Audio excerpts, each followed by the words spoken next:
back to the channel. I'm Stephanie with Chubby Girl in the World, and today is the Sunday Style Guide. I actually wanted to take this opportunity. I know that so many of us right now, after the holidays, after Valentine's Day, are just kind of like our pocketbooks may not be feeling the love that we wanted them to have, but there's still a lot of, maybe you still want to purchase a couple of really nice things. Maybe you got a couple of gift cards that you want to make the most out of. So the title of this video is 5 ways to save real money while shopping for plus size clothes. So there's a lot of different advice out there on the internet, like how to do consignment, how to do like sell on Poshmark and stuff. Like, my experience on Poshmark is that it's just been like, to me, it's just not worth it for the amount of money that you would get back. If you're just trying to get things out of your home and you're just trying to recoup some, then I can understand that. But if you are looking to make a ton of money on Poshmark, like, it really there's a big learning curve in order to do that, and it's something that I'm just not willing to take the time or energy to do. I'm sure that there will be other people who disagree with me, and that's totally fine. You can, and I might be wrong. So if you found a way to be really successful at plus size consignment and selling, please let everyone in the comments know and let me know, because I am learning every single day and I'd love to do this. But these are 5 ways that I think just the everyday average person can save real money today, like right now, without having to wait on any third-party action to do anything. So if you want to know how to save some money while shopping for plus size clothes, let's get into it. So number 1, you want to use apps like Camel, Honey, and Retail Me Not, and Ebates. So Camel is something where you can you can install it in your web browser, and then when stuff goes on sale, you'll get an alert about it. You can also, I think it also will give you discount codes and stuff like that. Honey also has discount codes. Retail Me Not will have coupon codes. And Ebates, you can shop through the Ebates app or through their website to get cash back. I have Ebates. I will put my Ebates link down below. So I do get like a small, I think I get like $5 for like everybody who signs up. So if you want to sign up through my link, you can. If you don't. You can just sign up through Ebates. You can just go to ebates.com and sign up on your own. You don't have to use my link. It does help this channel when you do, but you absolutely do not have to. So I don't have a lot of affiliate links. Like, I think the only one I have is really like Ebates, and I think I have one for like a vegan recipe book that's on my Facebook, but I don't remember. It's from so long ago. So you don't have to use an affiliate link. You can just use Ebates by its own, and the way it works is that you shop through ebates.com.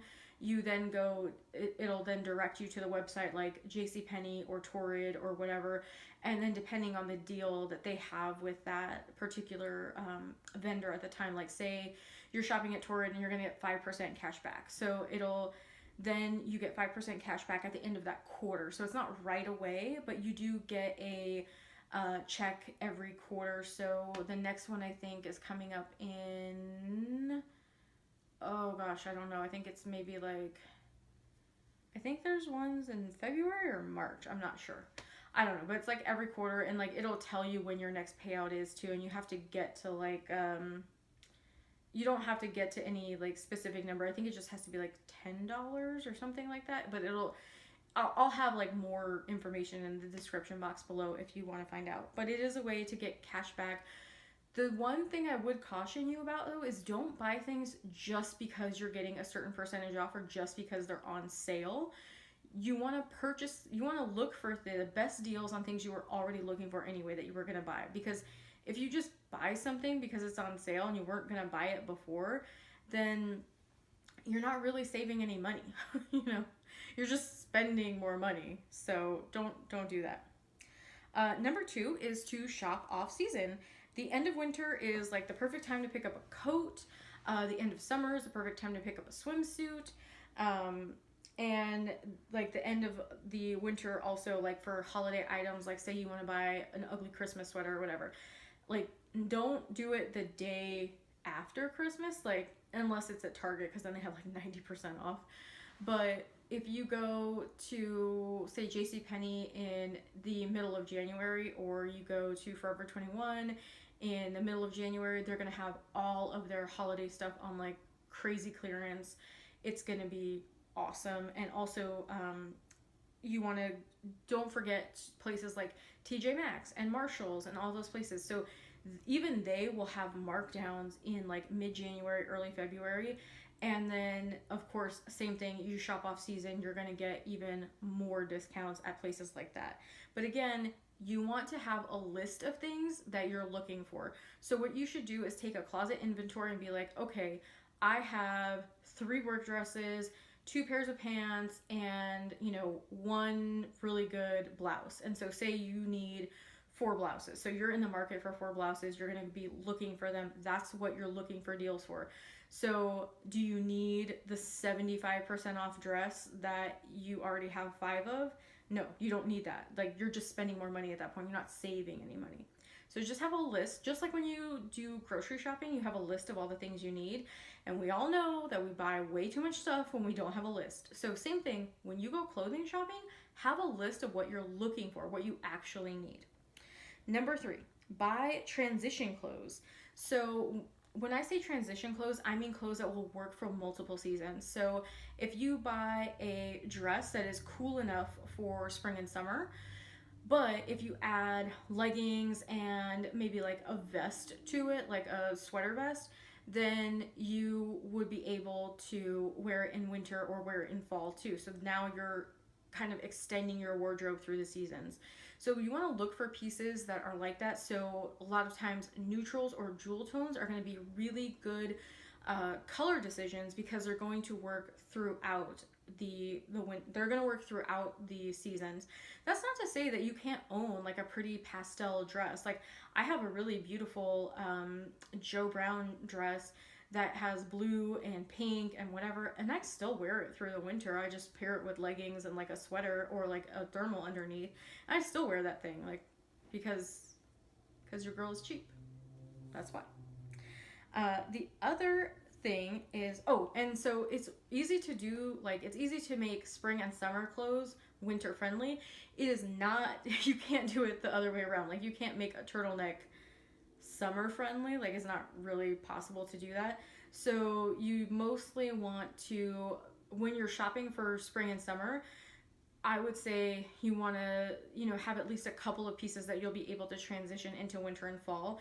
Even though, and then during winter and fall, you just want to make sure that there are quality pieces that are going to last maybe a couple of seasons, and that you're not going to have to be replacing like every fall and winter, because jackets, coats, stuff like that, they are pretty pricey. So number 4, shop your thrift stores. Okay, every single one of us, no matter what town you live in, has a good side of town and a bad side of town. Now I'm going to tell you something very classist. There is a good thrift store on the good side of town. It's the Goodwill or the Salvation Army, where all the rich folks in your town donate all their clothes. A lot of times they're donating clothes that they never wore or they hardly ever wore. And a lot of times there are going to be some plus size clothes in there that you're like, who donated a Michael Kors 3X dress that fits me? Like, who did this? What crazy person in their mind did this? And they did, because someone did that. Like, I found a Michael Kors dress at my thrift store, and I was so mad that at the time I was one size too big for it. It was just a little too small. But now that dress would fit me, and I'm a little sad that I didn't buy it because it was $10. I could have owned a Michael Kors dress for $10. So any Goodwill, any Salvation Army, any like ARC or whatever, whatever the thrift store is in your area, you want to go to that thrift store and just see like if they have plus size sections. A lot of thrift stores now will have specific dedicated plus size sections, and if they don't have it labeled, just ask if they do, and sometimes they do and sometimes they don't.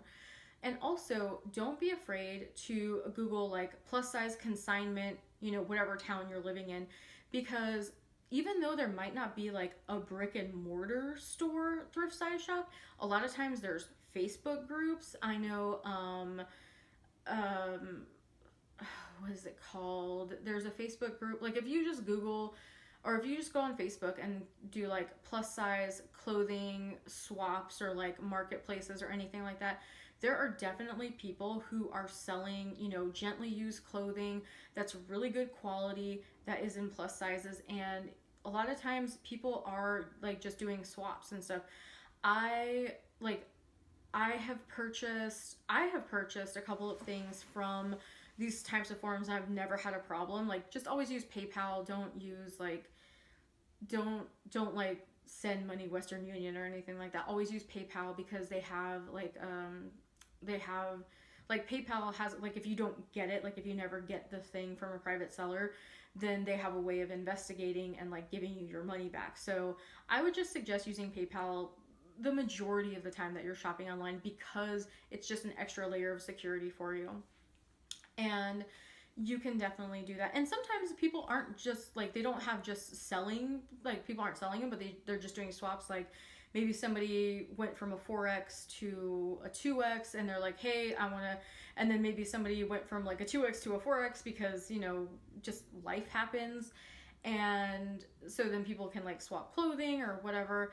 And I remember buying like, I remember buying this beautiful like Calvin Klein. I love Calvin Klein. If you don't know, I'm like such a Calvin Klein harpy. And I bought this beautiful like purple Calvin Klein shirt, and it like the person wrote this beautiful note and had like they put in a bunch of extra goodies. It was so sweet and so nice, and I loved it. So people are out there.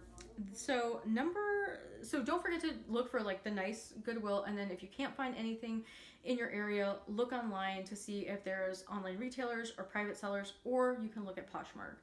Again, as a seller for Poshmark, like for here's my here's my grievance with Poshmark is I've seen things more expensive on Poshmark than they are at the actual retailer, which doesn't make any sense to me. And like, but like if you didn't check, you wouldn't know, and you'd be like, oh, it's on Poshmark, I'm getting it at a good deal. No, always double check. Always double check. Also, I've done videos about ThredUp, where ThredUp does have really nice quality clothing at discount prices. It's at thrift store prices, so definitely check that out too. Number 5. Sorry, my neighbors are outside talking. I don't know what is going on. Like, what is happening right now? I don't know. Number 5. Okay, number 5 is, how can I describe this? Number 5 is only for financially responsible people who can handle having a credit card. If you know that you're going to carry a balance on a credit card because you're going to buy too much clothing, and don't feel bad because that's me, because you're going to carry a balance, don't purchase it because you're not going to save yourself money. You're going to end up spending more money in interest. But if you are the kind of person who can have a store credit card, like say a Torrid card, or you can have a Simply Be card. So I have a Simply Be card that we will not talk about how much money I have spent in a Simply Be. We won't talk about it. But the point is that sometimes you will get, like Old Navy will say, okay, well for the holidays we got an extra 40% off, like the already discounted pricing, because we were an Old Navy card holder, and I was able to like get gifts from my mom and dad at like a really discounted rate, but really cute stuff. So that is another thing too. Like Old Navy does have really cute clothing for good pricing. And then if you are a card holder, but you just have to make sure that you're going to pay it off every single month. So you don't want to use it as a way to extend your clothing budget. You just want to use it as a way to get that savings. So again, that is only for people who can handle having a credit card.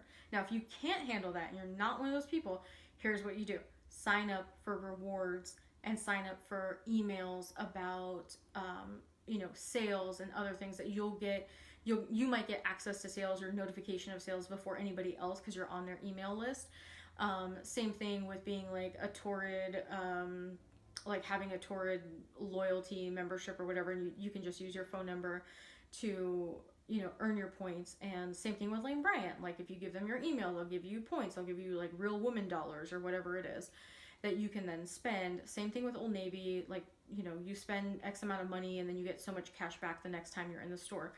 So that doesn't cost you anything. You don't have to be a credit card holder. But again, you want to only stick to your list. So you're sticking to your list of what you need, right? Right? Say it with me. Yes, I'm just going to stick to the stuff of what I need. So that's how you're going to save real money while shopping for plus size clothing. So I hope that these 5 tips, lovelies, have helped you. I hope that you take these into the world and save tons of money and do amazing things with the money you save. If you have tips of your own that I didn't list here that you think are helpful, please leave them in the comments down below, and I will love, love, love, love hearing them. Thank you so much for being here. If you like this video, don't forget to hit like. If you want to subscribe, don't forget to hit the subscribe button and hit the notification bell so you know when I post my videos on every Monday, Wednesday, and Sunday. Mondays are Vegan Makeup Monday, Wednesdays are Is It Worth the Wardrobe, and Sundays are the Style Guides. Thanks so much and have a fantastic day. Bye!